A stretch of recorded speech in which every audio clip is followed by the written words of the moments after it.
The reason to me that I'm so fixated on MJ and Kobe is their mindsets. Yes. I mean, it's cliche. Everybody's a fan of them. Yeah. But I've read, so there's a book called Relentless by Tim Grover. That's a trainer, right? He was Kobe and MJ's trainer. And Dwayne Wade's trainer. And Wade's, also, correct. Yes, yeah. And a few others, but the big two, and then Wade was the third. Yeah. Okay. So listen to that audiobook, read the book, whatever. I've heard it twice. Okay. And most of it is his interactions with MJ and Kobe and how they carried themselves. And that will really get you fired up to, yeah. And is that how you try to carry yourself? Yeah, I do. Yeah. Day in, day out? That's good. I mean, as much you can. Yeah. You know, if you ask yourself, how would he handle this? Yes. Do it that way. He's always, you know. See, I like that. That's a gem right there. For the people that's watching this, that's a gem. If you're in a situation, just think whoever you look up to, how would they fix for me, it's Kobe. It's always been Kobe. I wore number 8. He wore number 8. No bullshit with that man. He was there to get it done. And I love that about him. I respected that so much. We need more of that, man. Yes. Definitely. We really do. How did the passing of Kobe affect you? The hardest, so much harder than I ever imagined. It's crazy. I mean, I honestly I didn't cry. I don't remember. I haven't cried couldn't even tell you. But I was really getting choked up for like 3 days, especially being a dad because of his daughter. Wow. It was like, I was shocked how much it hit me and still does. Like, man, like every time I see a picture or video of Kobe, I'm like, is this guy really dead?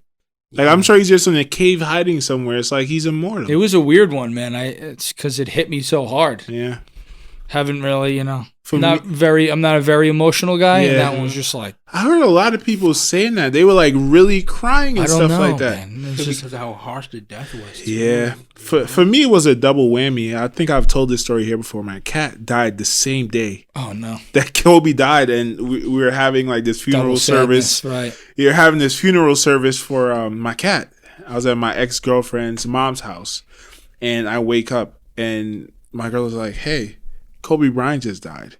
I'm just like, that's wrong. What are you talking about? Like, no way. Kobe passed never.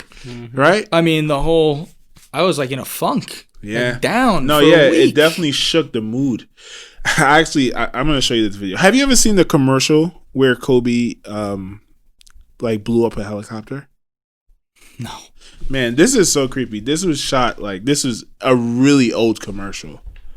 Look at this. This is like really, really creepy. Ads, get out of here. From coverage to care can show you how. For the most affordable healthcare option, find a provider who takes your coverage. My mom hates when we do this, by the way. When we show. Do you hate it? Nah. Get some more engaged.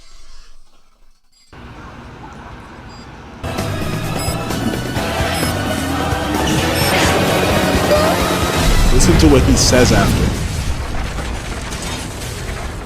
Arrivederci. Arrivederci, which means goodbye. So I should end. Black Mama doesn't end. Heroes come and go, But legends are forever. Creepy? Very, very creepy. I don't like shit like that. It just makes too much sense. Too easy to connect. Like, what the fuck? That's how I was feeling. I don't know that and this is the stuff why people believe in the Illuminati. Like, I don't know. I don't know, man. It's too similar. Yeah, right? Everything. And then just what he's talking about. Arrivederci, goodbye. Legends never die. Like, what is the appeal of a commercial like this 10 years ago? You know what I mean? Like, I don't get it. That's a great question. Why does that make sense in any other context but except connecting to the way he passed away? It's crazy. It's crazy. And what really fucking hit me hard with it was how the stories of how close he was with Gianna, because I'm really like Olivia and I are super close. Yes. Like it's man. When I found out Kobe Bryant died, after I told my ex-girlfriend to get out of here, I'm like, wow. feel sorry for Gianna. They're literally always together. That's his little Mambasita. He called her Mambasita. I know people don't have favorite children, but if Kobe did, it was definitely the little Mambasita. And then I found out they died together, and I'm like, wow, that's fucked up. But at the same time, was it like destiny? Like, I don't know. But I was thinking the same thing. You can't help but think like, they were together. Mm-hmm. They were on their way to practice or scrimmage or something like that. Practice. Yeah. Crazy. It's a crazy. Go ahead, Malcolm. Nah, to go on a more positive side of yes. Kobe Bryant. Let's not end Kobe Bryant wore number 24, and then he wore number 9 when he's on Team USA. Right? He wore 9? No, he wore number 8. 8? No, or 10. Well, 8 was always his number. Sorry, he wore number 10, I believe. On the USA team? Yes. Why? But here's what I'm going to say. Michael Jordan wore number 23, and I believe Michael Jordan wore number 9. So he was Team one USA. after. Do you think, with Kobe's mindset, he was always trying to be one up on Jordan? Yeah. I will bet the house on it. Definitely. I mean, he's the future. I'm the next. Yeah. Mm-hmm. I mean, I think that's very apparent when we see LeBron being as confident he is. He just calls it out. Listen, I'm chasing Jordan. Hey, I'm going to wear 23. Jordan. Yeah. What I loved about MJ and Kobe is the self-ownership, how it was they put the blame on themselves. Like it was about controlling themselves. Yes. Both had 2 quotes that I loved. See if I don't butcher this. One of them, I think Shaq said this about Kobe in practice when he was like, he realized, damn, this young guy is legit. Dog. Kobe was going off in practice, not passing the ball, scoring every basket. And Shaq was like, hey, Kobe, you know there's no I in team, right? And he looked at him. He said, "Yeah, but there's an M-E in that motherfucker." He's a bad motherfucker for saying that to Shaq. And that still gives me chills. Yeah. A young guy saying that to Shaq. To Shaq. And that's just like, that's the mindset. That's where it starts and ends for me. And listen, it's ridiculous to compare anything that we do to Kobe Bryant in that sense. But when you can pull things like that, whether it's business, whatever it is you're trying to accomplish, for me, even if it's a little cheesy, I don't care. It works. It helps me stay focused and motivated. Yeah. And then with Michael, somebody said the same thing to him. See if I don't butcher this.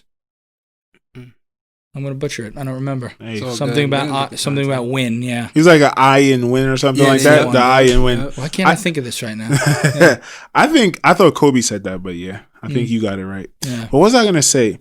Me and Malcolm was having this conversation. There's no I in team, but there's an I in win. Yes, thank you. The mindset. It's so interesting, right? Like, okay, LeBron. I don't know if I'm ignorant for saying this. I feel like a lot of people correlated these like really just like locked in athletes with people with a rough upbringing for a long time, right? Am I incorrect in saying that, or do you keep going? I'm listening. With Kobe and Michael, these are 2 fairly privileged guys. Great families. Great family, everything, mother, father, the whole 9. I think that just might be a storytelling aspect that people latch onto. It might be. You know, meaning the media and journalists and all the full of shit people, you know? Uh-huh. I think we uncovered that last week too, because we were talking about how the NBA is becoming this suburban league. Stephen Curry, Klay Thompson, Michael Porter Jr., all these guys are from the suburbs. Right. Big houses, nice family, and stuff like that. So, yeah. It's an interesting point. Definitely is. But, you know, Michael's dad pushed him. Yeah, absolutely. I don't remember hearing about Kobe's parents. I know his father did he play in Italy? Yeah, he played. I don't think they were very close. Okay. At the time of his passing, I don't think they were like on speaking terms at all. So those are 2 guys that I look up to a lot. Another one in the racing world, in the F1 racing world, is a guy named Ayrton Senna. Ayrton Senna. Ayrton. Senna, Senna. Okay. Watch the documentary called Senna, and you'll get it. Okay, gotcha. He's the Kobe Bryant of F1. He's the GOAT, the fastest ever. Linear mindset, all the same characteristics, and he died on the track. He's a legend of legends. 3-time world champion in a row, racing for McLaren and Williams. Like, watch that documentary. You won't be sorry. Yeah, it'll get you into F1 too. Yeah, definitely. F1's a great sport. It's very individual. Yeah. There's a huge team aspect, of course, because you're part of a racing team. Yeah. But when you're in the car, it's just that, you know. Yeah, just you. That mindset. Yeah. Do you think there's any downfall to having that mindset? I bring that up because Of course there is. Why, That's yeah, life. watching the Jordan doc, it seemed like he pissed a lot of people off. Didn't have a lot of close friends. You know, maybe that's a downfall. I wouldn't even characterize that as a downfall. I think less is more sometimes. And if you're pissing those people off, you don't need them. Okay? I think the downfall is probably just what it does to your family and the people that you actually care about. And if you do piss those people off with that mindset, that's a downfall. But if it's just other people, who really gives a shit? Don't worry about them, you know? I think we're humans. We all love to be loved. No doubt. We want to please. You know? Yeah. I can see that. But in the grand scheme of things, it doesn't matter. It doesn't matter. I agree. Yeah. I agree. That's my opinion. Yeah. Did you watch the Jordan doc? You had to. Every minute. How could you not? It was beyond great. Yeah. I have to finish it. You haven't finished it yet? What's wrong with you, man? How you not this guy is How many episodes crazy. is it? Like I told you, it's 10. so 9 or hard. 10, I just yeah. watched YouTube. I probably watched 7 episodes. I'm not a long form guy, but the Jordan doc had me hooked. I'll be honest with you. I was a LeBron James is the GOAT guy for a long time. A lot of people I are. watch a Jordan doc. I'm like, oh, he's not the GOAT yet. I'm still a LeBron fan. I'm not a big Jordan fan. Never seen him even play a scrimmage. But that mindset, the way he manipulated other people, the way he manipulated the game. I think someone in the doc said Michael Jordan wasn't playing the game anymore. He was just winning. He knew when to turn it on, when to turn it off, and he would just win. And that's undoubtedly. I'm just going to make it easy for you. Yeah. There's nobody ever greater than Michael. It's not LeBron. It's not ever. There's nobody that's going to be there. LeBron is a much better athlete. Yeah. He might even be a better basketball player. Yeah. But when I agree. He's a better, Michael is one in a eternity. You're not going to see that again. He never got tight. I think they were down in one series or something like that. And the guy is making jokes in the locker room. Like, A buddy of mine caddied for him on the golf course. For real. And he was like, first of all, he's just such like a bro, like ripping on his buddies, pounding Bud Lights, pounding beers the whole time. For real. And everything is high stakes competition. Okay. I don't see that in LeBron. I listen, I don't want to be hard on the guy because I respect the shit out of him, but he's missing that. And everybody else in the world is missing that. Only Michael had it. Kobe was the next that had, and he didn't have as much as Michael, in my opinion. He had his own different killer mentality, which we all know about. Yeah. But that's a different kind of guy, Michael Jordan. No, you're right. I mean, even from the meeting they just had, I think Michael is the more relatable, personable guy because it was like LeBron James pissed everyone off in the meeting they were having to the point where he had to walk out. And that's where Probably Michael got too emotional. Yeah, and that's where he's too close to it. Yeah. And he's under the most pressure. Everybody's like, what is LeBron going to say? How is he going to treat this? It's a pressure we can't, imagine. Not at all. Yeah, we can judge it, but that's tough to wear his shoes. Crazy amount of pressure. No doubt. Talking about wearing his shoes, do you have any Jordans? I do not actually. No, I'm not a big shoe guy. No, hats. I was gonna ask you that. I was like, "Are you a big shoe guy?" No, I know you got some. You got some style, Chris. I'm getting a little more into shoes now. I like hats. I wear hats all the time. Okay.